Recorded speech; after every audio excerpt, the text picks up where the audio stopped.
paraula a la Teresa Cardona.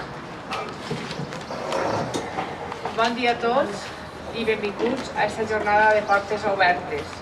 En nom de la Conselleria de Sanitat Universal i Salut Pública Anna Barceló i en el meu propi, vull agrair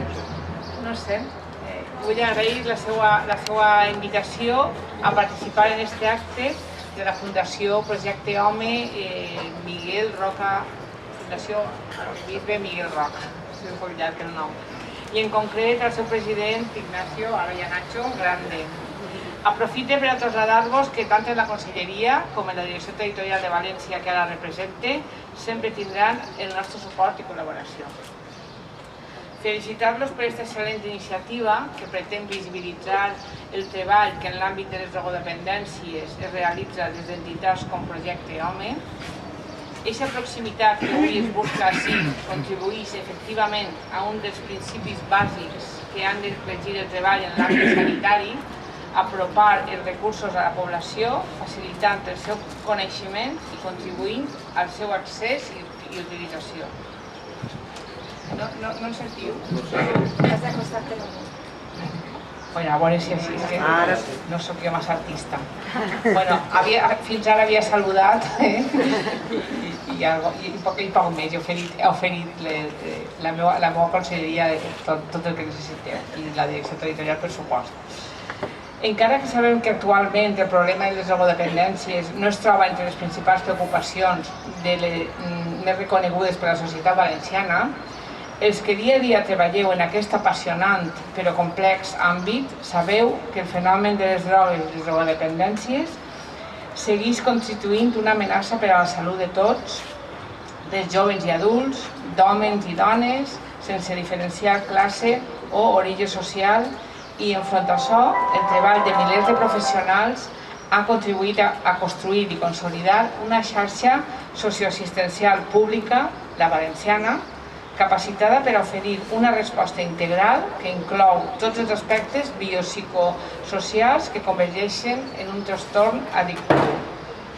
Sens dubte va ser i és el moviment associatiu del que Projecte Home constitueix un dels seus màxims exponents, el que va facilitar en un moment d'epidèmia, com va ser quan va aflorar el problema de l'heroïna, que es canalitzara la demanda social cap al que havia de ser una atenció de qualitat a tots els afectats.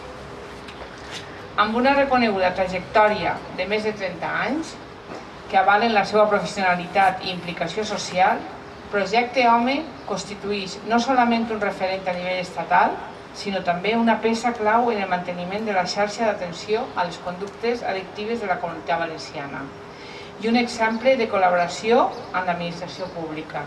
Prova d'això són els serveis i recursos que dirigeixen i gestionen en el nostre territori. La majoria ja ho sabreu, que disposem de 2 comunitats terapèutiques a València, 3 centres de dia a València, Gandia i Ontinyent, que anualment atenen a més d'un centenar de persones, i una comunitat intrapenitenciària en el centre penitenciari de Picassent. I el que per a mi és més important com a metgessa de salut pública, i m'agradaria ressaltar el treball que feu de prevenció. Tant a la població més jove a través dels seus programes de prevenció universal, com també una prevenció selectiva i inclús indicada per a col·lectius molt concrets. En concret, heu realitzat, este any passat, heu treballat amb més de 140 adolescents consumidors i amb les seues famílies. Jo crec que el quid de la qüestió és treballar molt en prevenció i evitaríem arribar allà.